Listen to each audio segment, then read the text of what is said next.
Mi nombre es el profesor Ney Floregonza y nos encontramos en el grupo privado Wikigeo CEPRE San Marcos. Es un grupo de Facebook donde subimos clases virtuales. Si quieres acceder a nuestro servicio de clases virtuales, te dejo en la descripción del video las características para que puedas formar parte de ello. Así que chicos, sin nada más que decirte, comenzamos con la semana número 3. Recuerda que trabajamos con el sílabus de la CEPRE San Marcos y estamos en el extract número 5. Así que comenzamos ya de una vez con la palabra geodinámica, que es el título de hoy. Vamos a comenzar con esta palabra que se llama geodinámica. La geodinámica justamente viene del término geo, que significa, tú sabes obviamente qué significa tierra. Y la palabra dinámica significa ¿qué cosa? Fuerza, movimiento, poder. Entonces, profesor, etimológicamente significa es la fuerza o es el poder ¿de quién? De la tierra. Pero, ¿fuerza o poder de qué? Por ejemplo, podría ser la pregunta. Sencillo. Mira, el mundo, chicos, está conformado por grandes rocas. Imagínate una roca más grande que todo Sudamérica. Esa roca grandota se le llama placa tectónica. Y así como esa placa tectónica, existen muchas más sobre la Tierra. Pero las placas tectónicas no son piezas de rocas sostenidas, sino que son, estáticas, sino que son dinámicas, significa que se mueven. Ahorita vas a aprender por qué. Pero las placas tectónicas en el mundo, chicos, están en constante movimiento. Entonces, a veces una de ellas colisionan y empiezan a deformarse. Entonces, la geodinámica es la fuerza o poder que tiene la corteza en generar modificaciones en la Tierra. Por ejemplo, la corteza, profesor, es el término. Por ejemplo, en la Tierra, que todo eso, imagínate, tienes a la Tierra, redondita y gordita, bien bonita, la tienes a la Tierra y le hacemos un tajo, más o menos como la que ves acá. La capa más delgadita se le llama corteza, o también llamado litosfera. Entonces, esa capita llamada corteza o litosfera, pregunta de examen de admisión San Marcos, San Marcos preguntaba eso. ¿Cómo se le llama a la capa más superficial de la geósfera? La geósfera está constituida por 3 capas. La corteza, el manto y el núcleo. ¿Hasta ahí? ¿Bacán? Entonces, los cambios que ocurran sobre la litosfera, esos cambios estructurales se denominan justamente geodinámica. La geodinámica, geo, tierra, dinamus, poder, es la fuerza o poder que tiene la Tierra en generar modificaciones, en formar relieves o modelar relieves sobre la corteza. ¿Entendiste? Mira, para hacerlo más sencillo, vamos con el concepto. Dice acá, es una ciencia geológica. No es una ciencia geográfica, ojo. Es una ciencia geológica. Revisa nuestro extract número 1 para que sepas la diferencia entre geografía y geología. Dice que estudia los movimientos y cambios estructurales de la corteza. O sea, esto es nuestra corteza, esto es nuestra litosfera. Imaginemos, ahorita pues nos encontramos en la parte occidental del Perú, nos encontramos en la costa, y es normal ver, por ejemplo, tus cerritos. ¿A tus cerritos cómo le llamas? Las famosas, ¿qué cosa? Lomas, que forman parte de algo llamado estribación andina. Entonces tu estribación andina, tu elevación, tu cerrito, la encontramos ahí, pero también encontramos un gran montículo de arena, que es el desierto. Ponte, y nos vamos al borde del continente, a eso se llama litoral. Y podemos estar en una parte muy elevada, eso es un acantilado. O podemos encontrar, por ejemplo, entradas del mar, que pueden ser bahías, pueden ser chiquititas como las famosas caletas, o grandotas como las penínsulas, o más chiquitas como las puntas y los cabos. Profe, ¿qué es eso? No te preocupes por ahora, lo vamos a ver eso en la semana número 4, así que te espero en los siguientes extracts. Ahora, lo que quiero que entiendas primero, chicos, es que esto que he dibujado es la parte superficial, donde nos encontramos todos. Y todo lo que venga a modificar este relieve se denomina geodinámica. Por ejemplo, tú la ves bien bonita acá, o sea, acá tú la ves plana. Pero ya te he dicho que ya no es plana, tiene sus formas, por ahí bien escondidas, pero tiene sus formas, ¿cierto? Por ejemplo, acá nosotros vemos esas formas. Mira, las fuerzas internas vienen, recuerda que te decía, teníamos una placa tectónica, imagínate que hay una placa, y mis dos brazos son otras dos grandes fuertes placas tectónicas. Y estas placas tectónicas presionan a una, la presionan, y terminan elevándose, formando cordilleras, o formando de repente estribaciones andinas, otro tipo de relieves que ahorita vamos a ver. Pero esas fuerzas vinieron desde el interior de la Tierra, o sea, la corteza estaba ahí tranquila, pues las fuerzas internas vinieron y terminaron deformándose. Entonces, estos son las fuerzas internas y estos son las fuerzas externas. Profe, ejemplo, ¿te acuerdas que te mencionaba tu playa, por ejemplo? El mar vino después de desgastar y después de haber formado bahías, caletas o penínsulas, desgastó ahí, pero vino en otro momento y depositó la arena. Cuando eso pasó, esa arena depositada al borde del continente, porque son materiales finos, se le llama playa. Pero vino el viento, arrancó materiales de las rocas o de las montañas y también depositó. Esta zona, un desierto. Pero vino el río y desgastó a la ladera de tu montaña. ¿Y qué pasó? Formó de repente cañones o valles en la parte baja. Entonces, esto por arribita, fuerzas externas, como el viento, el mar o el río. Y por esta parte de acá, las fuerzas internas vinieron y formaron montañas. ¿Entiendes? La geodinámica es un conjunto de fuerzas que actúan y generan cambios sobre la litosfera. Y se dividen en dos, las fuerzas internas y las externas. Ahora, no vas a ser tan simplista, pues, porque si tú le dices fuerzas internas y externas, es muy sencillo, muy simple. Hay que usar sinónimos porque eso de ahí nos puede generar problemas en un examen de admisión. O sea, personalmente, chicos, lo peor que te puede pasar en un examen de admisión es saber la respuesta, pero no poder contestarla porque no sabes los sinónimos.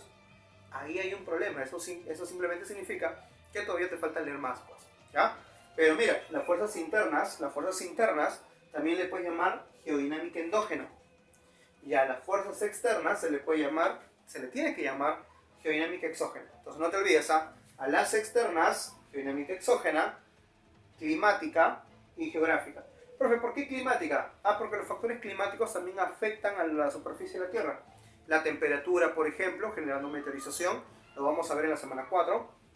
O, por ejemplo, la geográfica, con los ríos o los mares, que también forman modulaciones sobre la Tierra. Y la geodinámica endógena son fuerzas constructoras.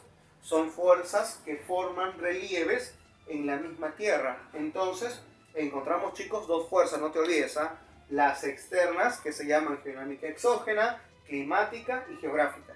Las internas, que se llaman geodinámica endógena, tectónica o geológica.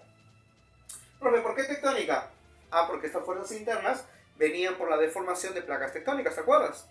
Y geológica porque la fuerza es interna. Así de fácil. Ahora, las fuerzas endógenas son fuerzas, eso dice, son fuerzas constructoras en donde, obviamente, en la litosfera, en la superficie. Entonces estas fuerzas internas vienen y generan tus elevaciones, tus cordilleras o tus cerritos. Entonces, profesor, mi cerrito ha sido formado por fuerzas endógenas o geodinámica endógena, sí. ¿Ya? Ahí tienes tu cerrito. Entonces son fuerzas constructoras. Pero lo que ya se formó, como te dije al comienzo, son los ríos, el viento o el mar, quienes vienen y cambian esa superficie. Pero, profesor, cuando desgastan no está formando, no son fuerzas destructoras. Podría ser, inclusive los materiales de la CEPREVI se le ponen así, son fuerzas destructoras, pero no, en San Marcos hay que ser un poco más estéticos. Y por eso le decimos, porque cuando viene el río, lo que está haciendo, ¿qué cosa es? Está desgastando esta parte de la ladera. Por ejemplo, está formando un cañón fluvial, pero ahí va justamente lo que te quiero explicar. Cuando está cayendo el río, entre comillas, se está destruyendo, pero no destruye, sino que forma un cañón. Entonces, ¿una fuerza qué cosa? Es una fuerza modeladora, que puede formar por los vientos los desiertos, por la deposición de las olas del mar, las playas, por la destrucción de los ríos, las cataratas, o por el caso del mar, como lo que son los acantilados o bahías. En cambio, las fuerzas endógenas forman tus montañas, pueden formar cordilleras, estribaciones, ¿no? Entonces, otras características. Ahora, las fuerzas endógenas que vienen desde el interior, la gravedad, sabes que es una fuerza que viene hacia el interior de la Tierra. Entonces, la geodinámica endógena es una fuerza que actúa en contra de la gravedad. En cambio, la exógena, ¿cómo actúa? A favor de la gravedad. Como actuar en contra de la gravedad es pesada porque tiene esta fuerza en contra, justamente, te va a costar mucho trabajo formar una montaña o cordillera. Entonces, es por eso que una montaña o cordillera son relieves que se realizan en procesos muy lentos. O sea, una montaña demora millones de años en formarse. Y por eso justamente la formación de ese relieve se hace en periodos muy largos. Entonces, no te olvides, la geodinámica se divide en dos grupos. Geodinámica endógena, que estamos trabajando en esta semana, y la siguiente, la geodinámica exógena. La geodinámica endógena son fuerzas constructoras y las exógenas modeladoras. Estas fuerzas geodinámica endógena forman montañas, cordilleras y actúan en contra de la gravedad. En cambio la otra, ¿cómo es la otra? Actúa a favor de la gravedad y pueden formar acantilados, bahías, playas, cañones, cataratas y muchos relieves más. Ahora comenzamos, chicos, con el título de esta semana. El título de esta semana corresponde al tema de geodinámica endógena. La geodinámica endógena, chicos, se manifiesta de tres maneras. Uno es el diastrofismo, que lo vamos a trabajar en este extract, y en el siguiente extract, en el extract número 6, vamos a trabajar los vulcanismos y los sismos. Entonces, no te olvides, en el siguiente extract, la segunda parte de esta primera parte de geodinámica endógena. Ahora, en el caso del diastrofismo, profe, ¿qué es eso? Por ejemplo, te mencionaba al comenzar este video de que el mundo estaba constituido de grandes rocas y a esas rocas inmensas se llamaban las famosas placas tectónicas. Por ejemplo, por acá encontramos una placa. Esta placa se llama la placa de Nazca. En cambio, esta placa que está acá, todo esto, la parte de Sudamérica y parte del Atlántico, todo eso se llama placa sudamericana. Esta de acá es la placa, porque hay otra placa, mira, que es la placa africana. Entonces, chicos, el mundo está constituido de grandes rocas llamadas placas tectónicas. Pero recordemos una condición que ocurre en la Tierra.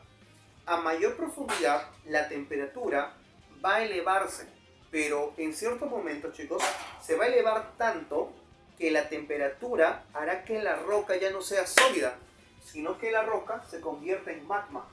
O sea, debajo de estas placas tectónicas vamos a encontrar magma, pero ese magma no está quieta, sino que ese magma está en movimiento. Profe, ¿cómo que movimiento? Sí, chicos. Lo que pasa es que recuerda que la Tierra no está quieta, pues no es tranquila, no es gordita, no es tranquila, sino que empieza a dar vuelta y ese movimiento de la Tierra se llama el movimiento de...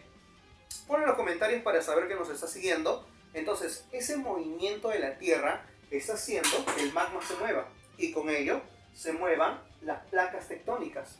Entonces, ¿qué significa? Que las placas tectónicas se mueven debido a este magma. ¿Ese magma cómo se llama? Corrientes convectivas. Entonces, las placas tectónicas, como se están moviendo, a veces van a tener fuerzas para moverse justamente y lo van a hacer de manera horizontal. A veces lo van a hacer de manera vertical o a veces lo van a hacer de manera tangencial. Entonces, el conjunto de fuerzas que tienen las placas tectónicas debido a las corrientes convectivas, que pueden generar movimientos verticales, que pueden generar movimientos horizontales y también fuerzas o movimientos tangenciales, a ese conjunto de movimientos se le llama diastrofismo. ¿Entendiste? El diastrofismo es el conjunto de movimientos que tiene la corteza. Examen Misión San Marcos. ¿Por qué se forman? A. Por las corrientes convectivas. Leemos entonces lo que dice acá. El diastrofismo son procesos que actúan en el desplazamiento, deformación y dislocalización de materiales en la corteza. Profe, no entendí. Lo que pasa es que estos desplazamientos son movimientos de las placas, pues. Esas deformaciones se refieren, por ejemplo, miren esta imagen. Vemos cómo la corteza se ha deformado. Ahorita vamos a aprender qué es eso. Y también dislocamiento, significa rupturas. Entonces, chicos, los continentes se desplazan. Los continentes se rompen o se doblan. Entonces, en otras palabras, son los movimientos horizontales, verticales, tangenciales, que fueron generados por el movimiento de placas. Examen Misión San Marcos. ¿Quiénes o qué fuerzas actúan o cuál es la causante de la formación de los movimientos de las placas tectónicas? Así vino. Entonces, ¿cuáles son esos causantes? Las corrientes convectivas. Hay una pregunta de San Marcos que decía, una pregunta más o menos de dato, decía, ¿las corrientes convectivas en qué capas geosféricas se encuentran? Las corrientes convectivas son estas. Y se encuentran ya no en la corteza, sino se encuentran en el manto. Pero hay dos mantos, manto superior. Y ese manto superior se le llama astenosfera. Entonces, ¿cuáles son las causas del diastrofismo? Son las corrientes convectivas y la isostasia. Profe, ahí sí volé. O sea, La palabra iso significa igual. Y la palabra estasia, ¿sí? Estade, estado, significa igual estado. Pero, profe, ¿igual estado de qué? Ah, la corteza, chicos. Lo que pasa que, mira, esto es tu corteza, ¿cierto? Pero acá tienes el fondo del mar y acá tienes el continente. Entonces, una placa oceánica, una placa continental. Veamos este dibujo. Esto sería la placa oceánica y esto sería la placa continental. Lo que en el tema de geósfera tú le llamas a esto cima, con S, no con C, cima, y a esto le llamas ciel. El cima es la parte del fondo de los mares y el ciel son los continentes. Esas placas se están moviendo, pero siempre tienen que estar en equilibrio. Al equilibrio del ciel y el cima, es decir, al equilibrio de la corteza, a eso se denomina ¿qué cosa? Isostasia. La Tierra siempre tiene que estar en equilibrio. Entonces volvemos. La geonómica endógena se divide en tres: diastrofismo, vulcanismos y seísmos. El diastrofismo era un conjunto de movimientos generado ¿por qué?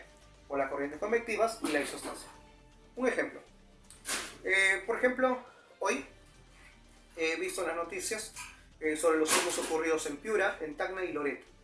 O sea, en un día, 3 pequeños sismos durante la madrugada, chicos. Pero esas características se están formando porque, uno, cuando hay un sismo, hay una convergencia o un rozamiento de placas tectónicas. Pero, por ejemplo, chicos, si en ese momento ocurriera un sismo, 8 graditos nada más, no pido más, solamente 8 graditos en Lima. Después de ese sismo de 8 grados, donde epicentro acá en Lima, no de repente en tu distrito que me estás viendo, de repente, no sé, en San Juan de Lurigancho, un terremoto en San Juan de Lurigancho, imagínate, después de ese sismo, la pregunta es, ¿tú quererás entrar a tu casa? Ponte que tu cuarto esté en el tu habitación esté en el cuarto piso y dejaste, no sé, tu celular por los nervios. La pregunta es, ¿irás en ese mismo instante? No, porque tú sabes que después de un gran sismo, lo que viene son las réplicas. Entonces, esas réplicas, cuando alguien te pregunta, oye, ¿pero por qué ocurrieron? Una persona común y silvestre te dice, no, es que las placas tectónicas se han chocado, entre comillas, ¿no? Y se han desacomodado y ahora tienen que volver a acomodarse. Ese término que lo acaban de decir así, sin ningún estudio geofísico, geológico, nada, es verdad. Las placas tectónicas, cuando ocurren grandes sismos, después de eso van a buscar el equilibrio, o sea, van a buscar la isostasia, justamente. Ahora, te dije que este conjunto de movimientos se dividía en dos importantes: movimientos verticales y movimientos horizontales. A los verticales se le llaman epirogénesis y a las horizontales se le llaman movimientos orogénicos o movimiento orogénesis, ¿sí? A ver, los movimientos epirogénicos, dice, son movimientos lentos, sostenidos y verticales, que forman corteza o pueden formar continentes, escudos continentales y tablazos. Profe, no entiendo. Imagínate, tengo dos placas. ¿Te acuerdas que cuando hace rato agarraba el papel y nosotros generamos fuerzas horizontales, se formaban montañas y cordilleras? Ya, eso ya son las fuerzas orogénicas. Las fuerzas orogénicas, dice, son movimientos horizontales, que producen en la litósfera donde sufren deformaciones. O sea, a veces vamos a generar fuerzas horizontales y se deforma. Esto es orogénesis. En cambio, una epirogénesis no pasa eso. Dos placas vienen frontales de repente y una empieza a levantar a otra. Y se levanta en algunos sectores. Pero mira, se está levantando sin deformación. No son como las montañas que se deformaban. Cuando la parte de los continentes se levanta sin deformación, esos son movimientos verticales. Y eso se llama movimientos epirogénicos. Y justamente ese movimiento es lento. En cientos de años solamente sube, me parece, 25 centímetros. Entonces, entenderás de que son movimientos lentos. Sostenidos porque son constantes. Y verticales porque pueden ascender o descender también. Ahora, pero cuando ascienden, forman nuevos espacios, como continentes. Pero también pueden formar escudos continentales. Profe, eso sí no entiendo. Imagínate un suelo. O sea, si yo agarro una muestra de este suelo ahorita y de repente hago un hueco, no sé, de 50 metros y saco esa muestra de suelo, ¿cuál será más antiguo? ¿El que está en la parte superficial o el que está en la parte profunda? Y la respuesta es la parte profunda. En la parte profunda, esas rocas son más antiguas. Entonces, a mayor profundidad, mayor antigüedad del suelo. porque el suelo se va formando cada vez en capas, de millones de años. La presión de la Tierra hace que muchos de esos suelos se vuelvan sólidos. ¿Hasta ahí va acá? Ya. Hay partes del mundo donde el continente se ha levantado tan rápido de que no ha tenido tiempo la Tierra, entre comillas, para generar un modelamiento en esa roca. Significa que ya de antemano son rocas muy antiguas, que se formaron desde épocas muy antiguas. Entonces, a lo que voy, chicos, es que un escudo continental es una parte de la corteza donde la misma superficie tiene ya rocas antiguas, que deberían estar en zonas muy profundas, pero no ha sido posible porque ha tenido un levantamiento sostenido esa parte del planeta. Ejemplo, los escudos brasileños, ejemplo, los escudos en Canadá. Estos suelos datan desde el Carbonífero, que es una era geológica que se maneja para la Tierra, ¿sí? Otro también, los tablazos. ¿Te acuerdas los tablazos? ¿Sabes qué es un tablazo? Eso todavía lo vamos a hablar, chicos, en la semana número 7, 8, creo que se llama Geomorfología Peruana. Pero hay partes de la costa norte, por ejemplo, que es un acantilado. Recuerda que un acantilado es una zona elevada entre el continente y el mar, ¿no? Pero se está levantando. Pero se levanta de manera, ¿qué cosa? Vertical y sin deformación. Acuérdate esa característica. Sin deformación, porque si fuera deformada, me estás hablando de la otra, ¿sí? Y con la otra, chicos, nada que nada, tú ya conoces ese término. Entonces, continuamos. La epirogénesis son movimientos verticales que generan justamente todo lo que te he mencionado. Pero, ¿cómo explicamos la formación de continentes, por ejemplo? Había una pregunta de San Marcos que decía, la deriva continental, ¿quién es el autor? Ah, ya, entonces vamos con eso. El autor de la deriva continental es el maestro Alfred Wegener. Alfred Wegener es un alemán, es un climatólogo, es un geólogo, que propone, a través de otras personas, ¿sí? A través de otras personas, otros geólogos, él va a coincidir en que el mundo, chicos, si vemos un mapa mundi, nos vamos a dar cuenta que los bordes continentales como que tienen una simetría. Profe, ¿qué me está diciendo? Que parece, por ejemplo, que Sudamérica y África fueran piezas de rompecabezas que pudieran juntarse y unirse.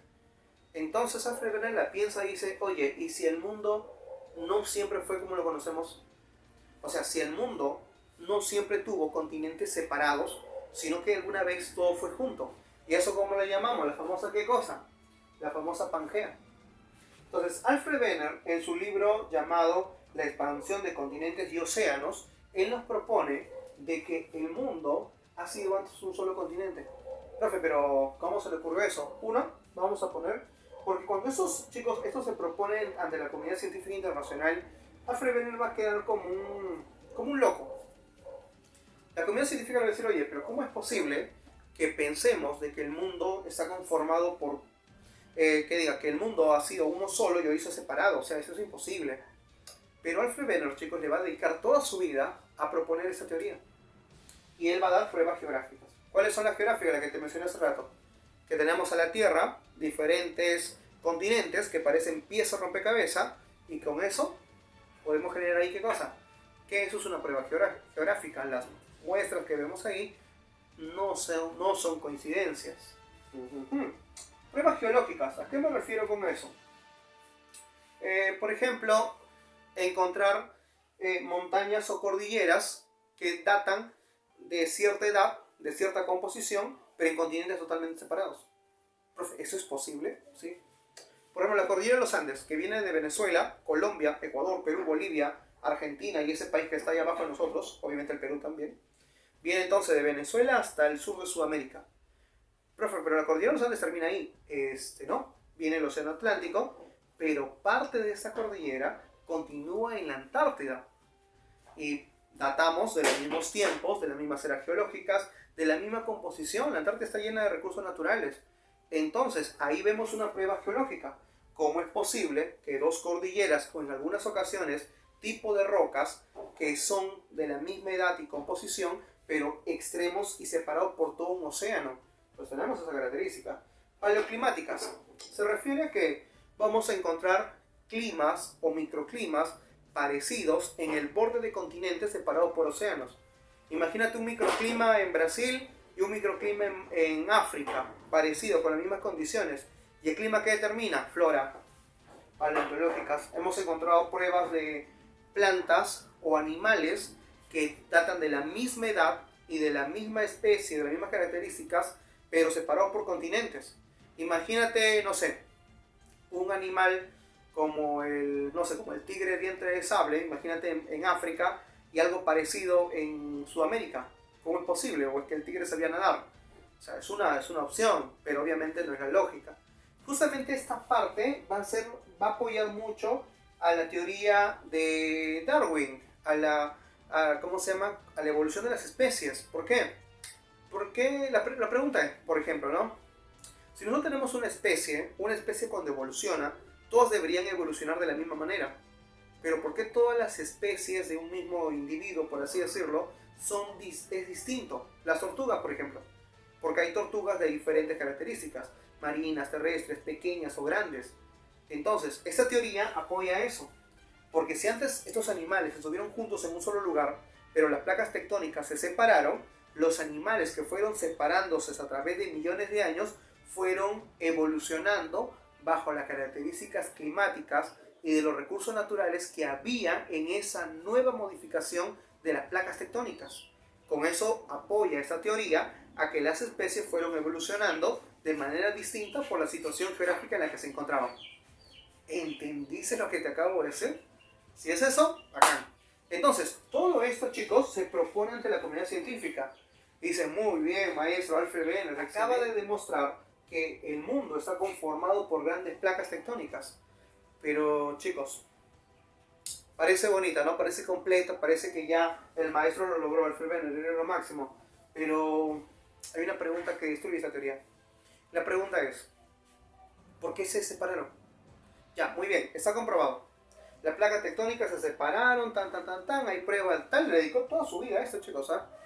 El maestro, lastimosamente, no pudo responder a la pregunta de por qué se separaron los continentes. ¿Sí? Lastimosamente, chicos, nunca lo pudo demostrar. Ahora, la Pangea se va a dividir en dos.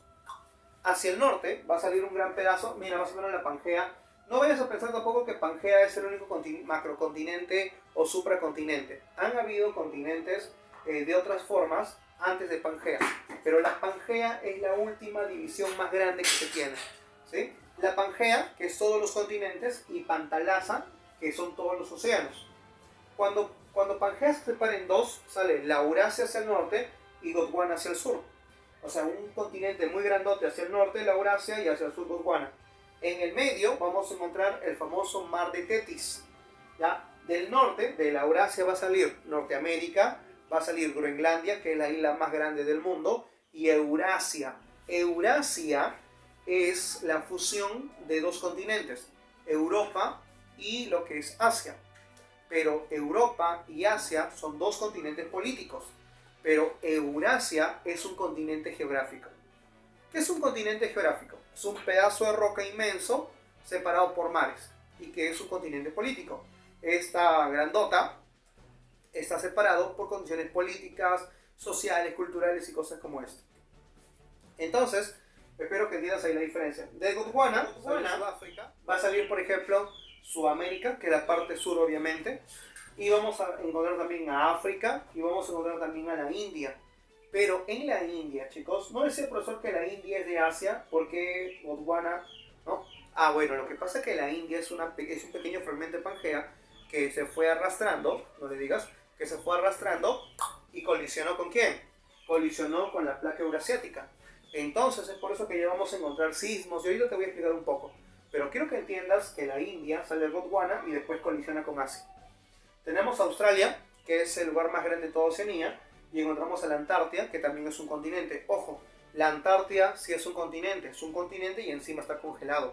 No es como el Ártico solo es un pedazo de hielo en el norte, es distinto. ¿Sí?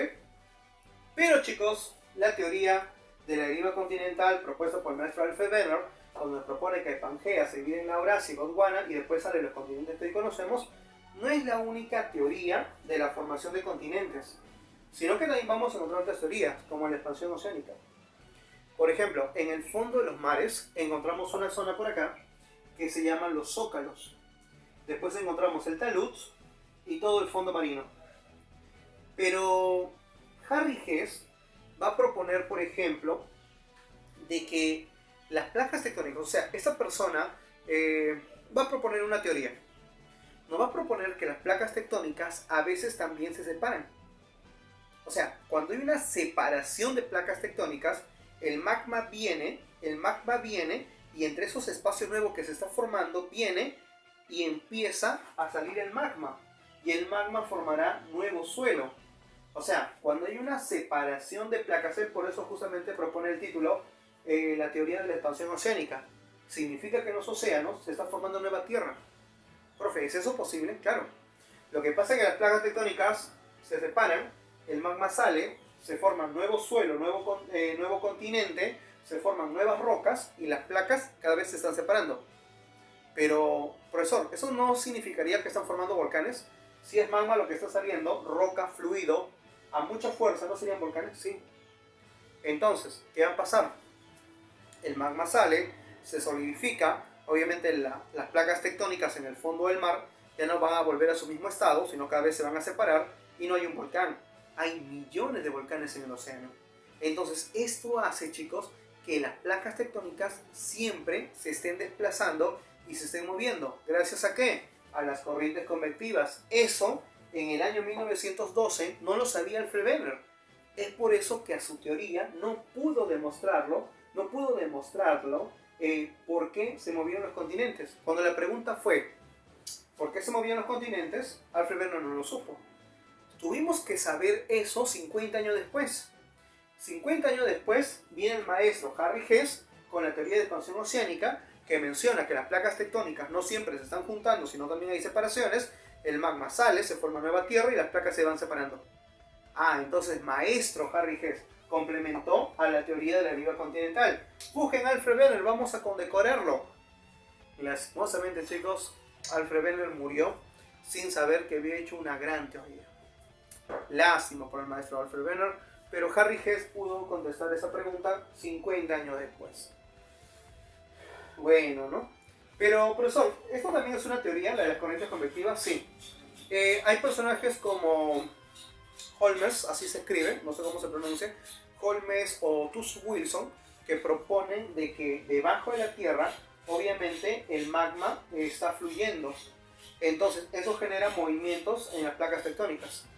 Pero, mira, entonces tenemos la teoría de las corrientes convectivas, la teoría de la expansión oceánica y la teoría de una Pangea, ¿no? Que fue separándose debido a las corrientes convectivas y la separación formó nuevos continentes. ¿Qué te parece si a todas esas tres teorías y muchas más por ahí pequeñas que se van complementando, la unimos en una sola teoría? A eso se le llama la teoría de la tectónica de placas. La tectónica de placas no es una teoría inventada, es una teoría sistemática. Yo lo digo así, ¿por qué? Porque unimos varias teorías y contamos una sola. La comunidad científica internacional propone que el mundo está conformada de muchas placas tectónicas. De placas tectónicas como la de Nazca, la sudamericana, la africana, la de Coco, la filipina, la antártida y muchas placas más. Esas placas tectónicas que vemos, pues son partes de piezas rompecabezas alrededor del mundo. Se dice entre 12 o 14 las más grandes. Encontramos placas continentales, que obviamente forman parte del continente, como las mixtas, porque también tienen parte del mar. Y encontramos a las placas oceánicas, que solamente forman parte del océano. Ahora, vamos a encontrar que las placas no están quietas. Hay algunas placas que, por ejemplo, recuerda que te dije que debajo de ellas hay magma. Entonces, imagínate por acá, en este gráfico, mira, esa de blanquito es el sentido como viene el magma. ¿Te acuerdas que te dije que el magma no estaba quieto? Ya. Entonces, cuando viene el magma de esa manera, son bordes continentales o bordes de placas tectónicas donde el magma es descendente. Como el magma es descendente, o sea, está viniendo así, desciende, mira mis dedos, ¿ah? Está descendiendo. En otra parte, está ascendiendo. Cuando descienda, ¿qué va a pasar con los continentes? Y cuando ascienda, ¿qué va a pasar con los continentes? ¿Entiendes? O sea, cuando son descendentes, las placas tectónicas van en su encuentro. A eso se llama convergencia. Cuando a ti te digan, ¿no? Las placas tectónicas son convergentes, ¿qué significa? Que las corrientes convectivas son descendentes y las placas tectónicas se están juntando y están colisionando. En cambio, cuando te digan que las placas tectónicas son ascendentes, las placas tectónicas se están separando, como la de acá. Mira, acá son ascendentes, se separan y eso ya no se llama convergencia, eso se llama divergencia. Cuando se juntan, convergencia. Cuando se separan, divergencia. Se juntan porque las corrientes convectivas son descendentes y cuando son ascendentes se separan, divergencia. En una divergencia vamos a encontrar que las placas se separan, el magma sale y se forma una pequeña montaña o montañas o cordilleras en el fondo del mar. A eso se llama dorsal. Eso se llama dorsal, pero es una zona que se está... Imagínate una línea horizontal.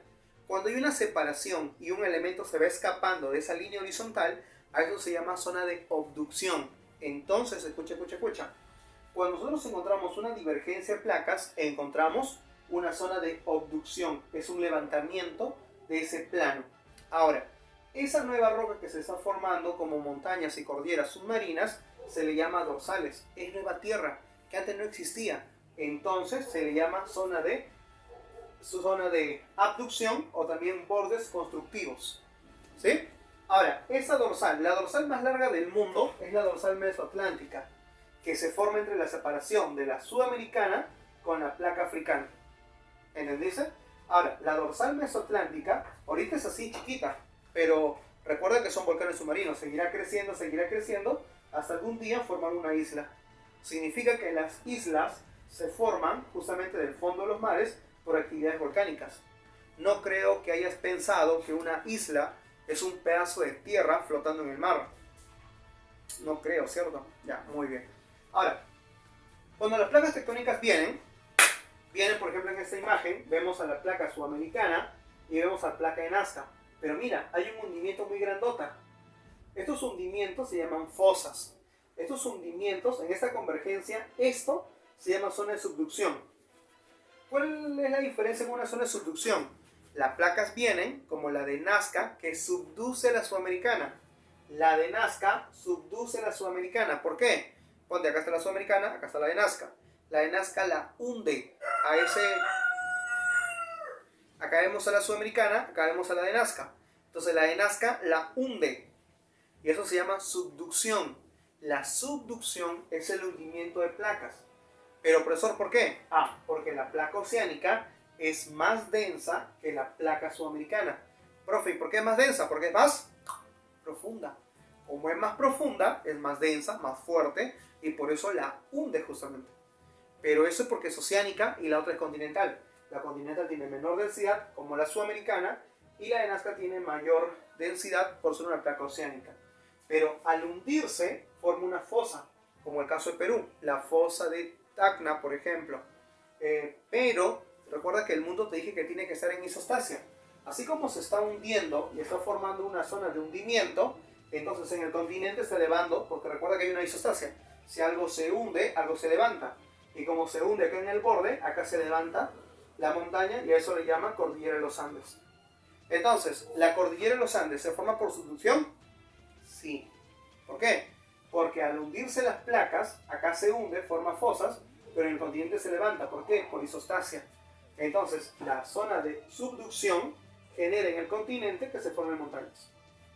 Pero eso pasa cuando una placa, como la de Nazca, es más fuerte que la placa sudamericana. Ahora imagínate dos placas continentales, eurasiática e índica.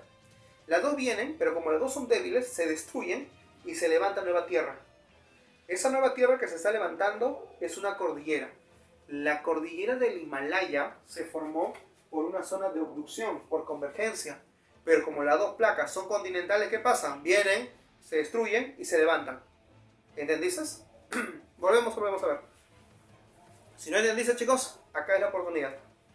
Los tipos de bordes son tres. Hemos mencionado ahorita dos. Los bordes convergentes y divergentes. Cuando hay colisión, convergencia. Cuando hay separación, divergencia. Cuando hay convergencia, a veces una, por ser más densa, como las oceánicas, subducen a las continentales.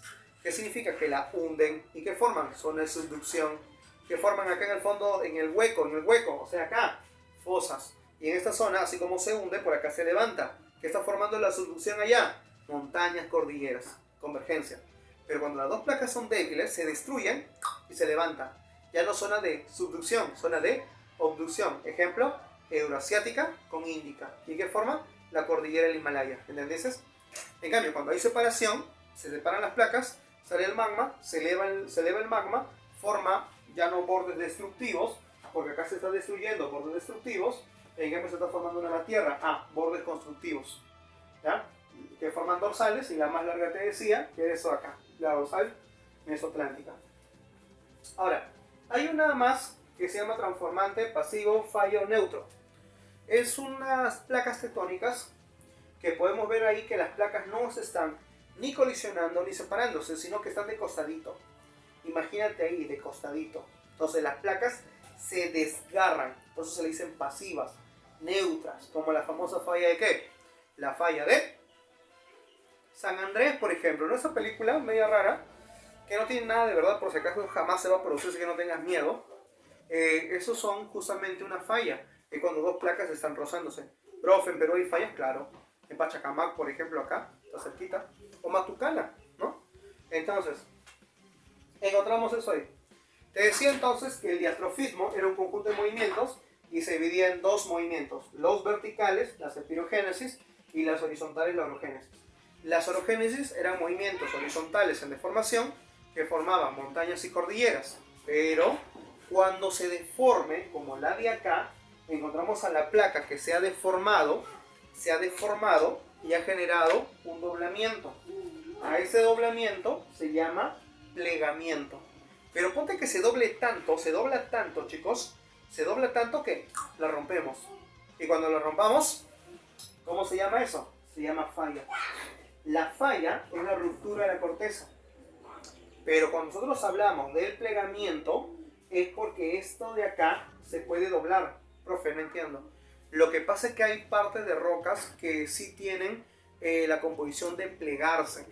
Hay unas rocas que son las rocas estratos, que es de tipo de roca sedimentaria. Esas capas de rocas se doblan y generan justamente una parte elevada,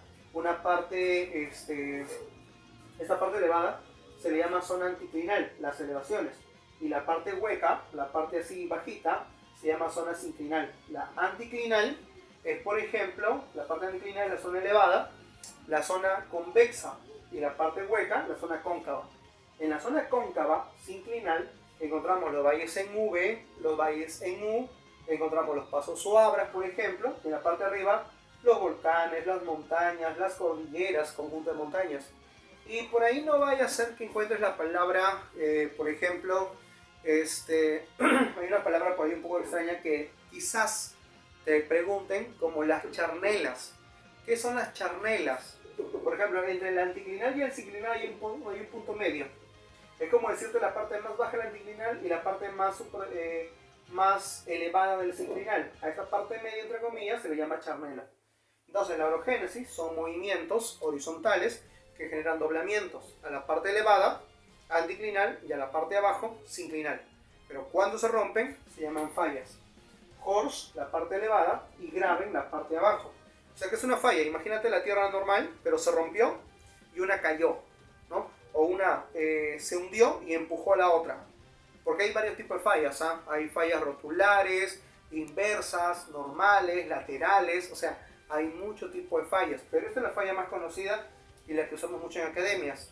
En esta falla se ha hundido el Graben, ¿no? Que es la parte hundida, y la parte elevada es el Horst. Son montañas que no terminan en punta, sino como es parte del continente, y se cayó este borde, significa que es una zona elevada, pero en forma plana en la cúspide. Eso se llaman mesetas. Y esta parte de acá, fosa tectónica, también se le llama, o fosa geológica. No fosa marina como la que viste por acá. Acá. Esto se llama así. Y esta zona hueca, a veces puede venir precipitaciones, lluvias, ríos, y formar un lago tectónico. Listo, chicos. Entonces, hemos hablado un poquito de lo que es el extract número 5. Estamos en el tema número 3. Te espero en el extract número 6, que será en la siguiente parte de este mismo tema. Así que, chicos, sigan uniéndose a nuestro grupo C3 San Marcos. Un saludo y nos vemos en el siguiente extract.